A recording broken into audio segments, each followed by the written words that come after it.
हरे कृष्णा, राधे राधे। आज इस वीडियो में आपको इस महाफलदायी मार्गशीर्ष माह के शुक्ल पक्ष की मोक्षदा एकादशी के विषय में बताती हूँ। इस अति पावनी एकादशी का महत्व के साथ पूजन विधि भी बताऊंगी। सही तरीके से की हुई पूजा से पूजा का फल कई गुना बढ़ जाता है। साथ ही हम चर्चा करेंगे क्या स्पेशल भोग लगाएं और एक महाफलकारी उपाय भी बताऊंगी जिससे जीवन की सभी परेशानियों का अंत होगा, उनसे मुक्ति मिलेगी। इसलिए प्लीज वीडियो लास्ट तक जरूर देखना। मोक्षदा एकादशी मोक्ष दिलाने वाली एकादशी है। इसे मौनी एकादशी भी कहते हैं क्योंकि इस दिन मौन रहकर, चुप रहकर व्रत करने का विधान है। मान्यता है कि मोक्षदा एकादशी का व्रत करने से मनुष्य के सभी पाप नष्ट हो जाते हैं। यही नहीं, इस व्रत के प्रभाव से पितरों को भी मुक्ति मिलती है। माना जाता है कि ये व्रत मनुष्य के मृतक पूर्वजों के लिए स्वर्ग के द्वार खोलने में मदद करता है। जो भी व्यक्ति मोक्ष पाने की इच्छा रखता है उसे इस एकादशी का व्रत जरूर रखना चाहिए। अगर कोई साधक है जो वैसे एकादशी का व्रत नहीं करता पर वो चाहता है कि उसे मृत्यु के बाद मोक्ष मिले, वो सीधा भगवान के द्वार जाए, तो उसे साल में कम से कम इस एकादशी का व्रत जरूर ही रखना चाहिए। विष्णु पुराण के अनुसार मोक्षदा एकादशी का व्रत अन्य जो 23 एकादशी हैं उनका व्रत रखने के बराबर है, क्योंकि इस एक एकादशी का व्रत करने से देखो हमारे मन की इच्छाएं पूरी होती है, मोक्ष मिलता है। साथ ही एकादशी पर जो हमारे परिजन होते हैं जो मुक्ति चाहते हैं उनकी भी मुक्ति होती है। तो मतलब एक एकादशी से आपको सब चीजें मिल रही हैं। अच्छा, एक और बात बताऊं, क्या आपने कभी सोचा है कि सिर्फ एक एकादशी का व्रत करने से हम अपने पितरों को मुक्ति दिलवा सकते हैं या खुद पितृ दोष से मुक्ति पा सकते हैं? सुनने में आपको सरप्राइज लगेगा, शॉकिंग सा लगेगा, नहीं ये तो नहीं हो सकता, पर ये सच है।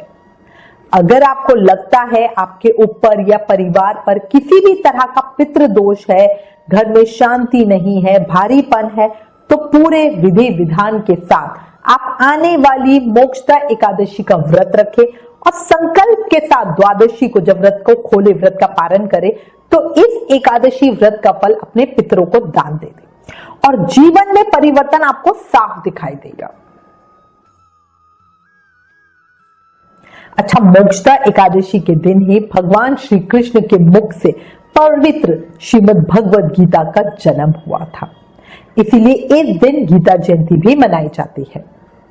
भारत की सनातन संस्कृति में श्रीमद् भगवद गीता न केवल पूजनीय है बल्कि हम सबको इसको फॉलो करना चाहिए और इसी के अनुसार हमें अपनी जिंदगी चलानी चाहिए। एक और बात, ये दुनिया का इकलौता ऐसा ग्रंथ है जिसकी जयंती मनाई जाती है। जयंती क्या होती है? बर्थ डेट, है ना, वो हम जिंदा लोगों की बनाते हैं, बट ये सिर्फ पहला ग्रंथ है जिसकी जयंती बनाई जाती है। देखो, मोक्षदा एकादशी पर गीता जयंती होने से इस महान दिन पर किए गए व्रत का, दान का, जप का फल कई गुना अधिक बढ़ जाता है। मोक्षदा एकादशी व्रत करने से जो भी इंसान है उसकी सभी पाप खत्म हो जाते हैं और उसकी सभी इच्छाएं भी पूरी होती है, जीवन में सुख समृद्धि आती है। तो खुद सोचो, वो महादयालु दीनानाथ भगवान श्री कृष्ण जब अपने विराट स्वरूप में आए तो वो कितना ही पावन और महान और कितना ही पुण्य देने वाला दिन होगा, है ना। तभी तो उस दिन सबके लिए स्वर्ग के द्वार खुल गए। जो भी जीव इस दिन धरती को छोड़ता है वो पितृलोक नहीं जाता, सीधा स्वर्गलोक जाता है। उसके सभी किए हुए पाप शून्य हो जाते हैं। इसलिए ही कहते हैं कि अगर साधक इस एकादशी का पुण्य अपने पितरों को दे दे तो उन्हें भी मोक्ष मिल जाता है।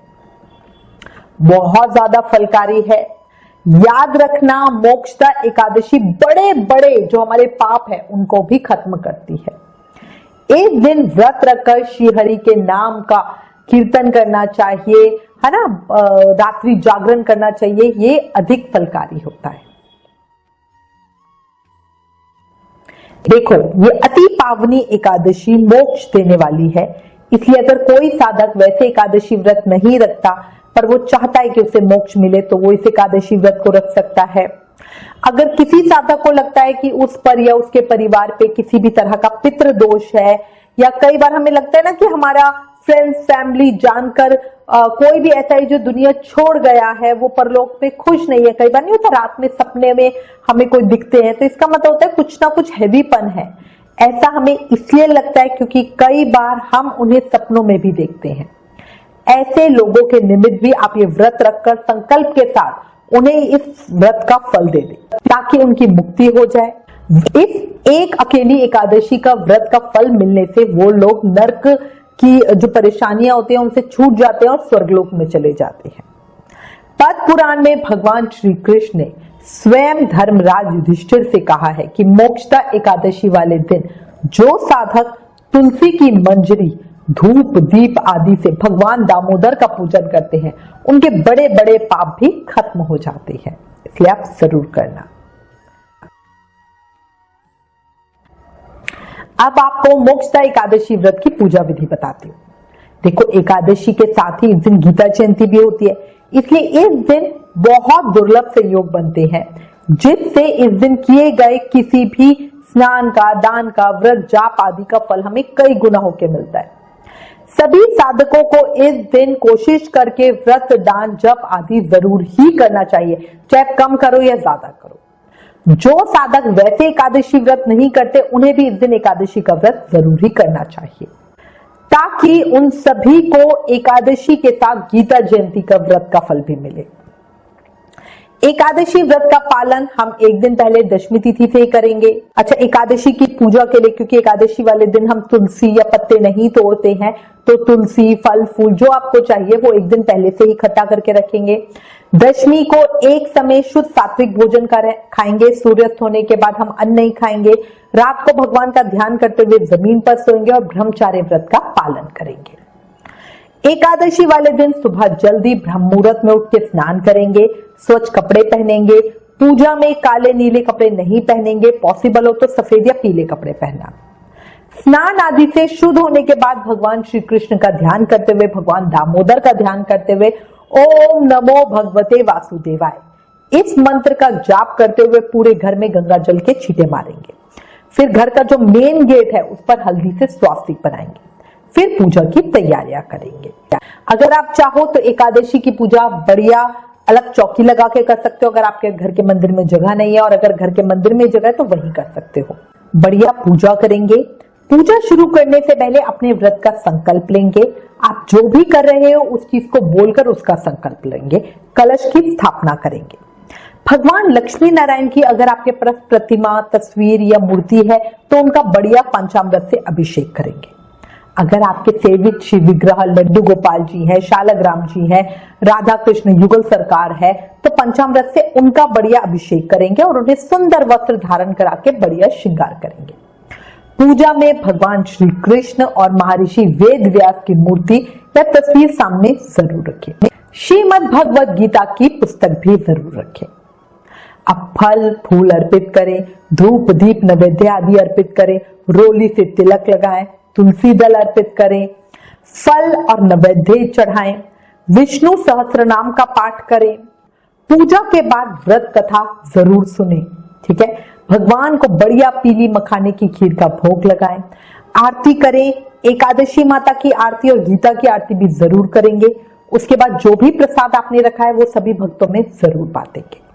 विष्णु सहस्त्रनाम, एकादशी माता की आरती और एकादशी से संबंधित जो भी वीडियोस हैं उन सभी का लिंक नीचे डिस्क्रिप्शन में दिया है, प्लीज एक बार आप जरूर देखना। इसके बाद भगवान सूर्य नारायण को भी जल अर्पित करें।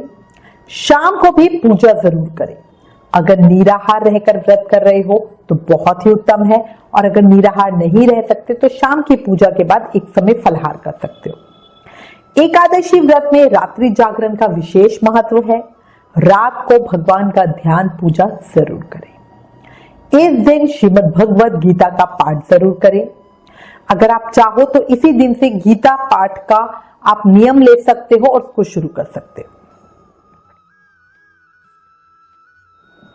अच्छा, अब एक प्रश्न है, क्या स्पेशल भोग होता है? तो मोक्षदा एकादशी पर बेलगिली का फलाहार हमें बकरी की योनि से मुक्ति दिलाता है।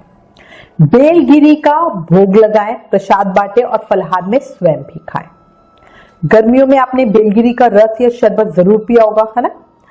शरीर में ठंडक देता है, बेलगिरी बहुत अच्छा होता है। पर इस समय सर्दियों के मौसम में शरबत की जगह बेलगिरी का मुरब्बा ले ले, वो ज्यादा अच्छा रहेगा, स्वाद और शरीर के लिए ज्यादा फायदेमंद भी रहेगा। बेलगिरी का बढ़िया मुरब्बा घर में बनाएं, बढ़िया तुलसी दल डालकर भोग लगाएं और फिर सबको बांटें और खुद भी परिवार के साथ प्रसाद के रूप में खाएं। एकादशी व्रत का पारण समय के अनुसार अगले दिन द्वादशी को सुबह करें। सुबह जल्दी उठकर स्नान वगैरह करने के बाद ब्राह्मणों को भोजन करा के कुछ दान दक्षिणा देकर विदा करें, फिर अपने व्रत का पारण करें। अगर आप ब्राह्मण को भोजन नहीं करवा सकते तो सूखा सामान निकाल दें। अंत में अब आपको मोक्षदा एकादशी पर किए जाने वाला एक महा उपाय बताती हूं। मोक्षदा एकादशी वाले दिन कुछ ना कुछ दान जरूर करें। आप कंबल, ऊनी कपड़े, गुड़, तिल का तेल, जलाने के लिए लकड़ी, ये इनमें से कोई भी चीजें दान कर सकते हैं। ये करने से रोगों से छुटकारा मिलता है, साथ ही घर में समृद्धि, यश, वैभव और सक्सेस मिलती है। ठीक है, इसके साथ ही ओम नमो भगवते वासुदेवाय इस मंत्र का 108 बार जाप जरूर करें। चाहे आप कोई भी गुरु मंत्र करते हो, बट एक माला इस मंत्र की जरूर करना। इससे जीवन में आने वाले सभी रोगों से मुक्ति मिलती है और इस उपाय को करने से मां लक्ष्मी भी बहुत खुश होती है। तो इसीलिए आप चाहे कोई भी मंत्र जाप करते हो, मोक्षदा एकादशी वाले दिन एक माला इस मंत्र की जरूर कर लेना। अच्छा, कई लोग जिनके पास पैसों की तंगी है, वो इस दिन भगवान कृष्ण के मंदिर में जाकर उन्हें पीले फूलों की माला जरूर चढ़ाएं और भगवान के सामने बैठकर ओम नमो भगवते वासुदेवाय इस मंत्र की एक माला करें। इससे भगवान श्री कृष्ण की कृपा बनेगी और आपकी जो पैसों की आर्थिक समस्याएं होंगी वो सभी दूर हो जाएंगी। गीता का पाठ जरूर करें। अगर आप पूरा नहीं पढ़ सकते तो 11वें अध्याय का पाठ करें। अंत में अपनी कामना पूर्ति की प्रार्थना करें और कुछ ना कुछ जो भी आपने दान किया है जरूर कुछ ना कुछ थोड़ा करना, पर करना करो। इस दिन किए गए दान का फल हमें अनंत गुना होकर मिलता है। ये जो बातें मैंने आपको बताई हैं जरूर से करना, आपको जल्दी से साक्षात में बदलाव नजर आएगा। इसी के साथ मैं उम्मीद करती हूँ इस वीडियो में दी गई जानकारी आपके लिए उपयोगी होगी। इससे रिलेटेड अगर आपके पास कोई भी कमेंट या सजेशन है तो प्लीज हमें लिखें। आपको मोक्षदा एकादशी की पावन व्रत कथा जल्दी सुनाऊंगी। याद रखना, ज्ञान बांटने से बढ़ता है, इसलिए इस वीडियो को ज्यादा से ज्यादा शेयर करना। Please like, share and subscribe. Thank you. Hare Krishna.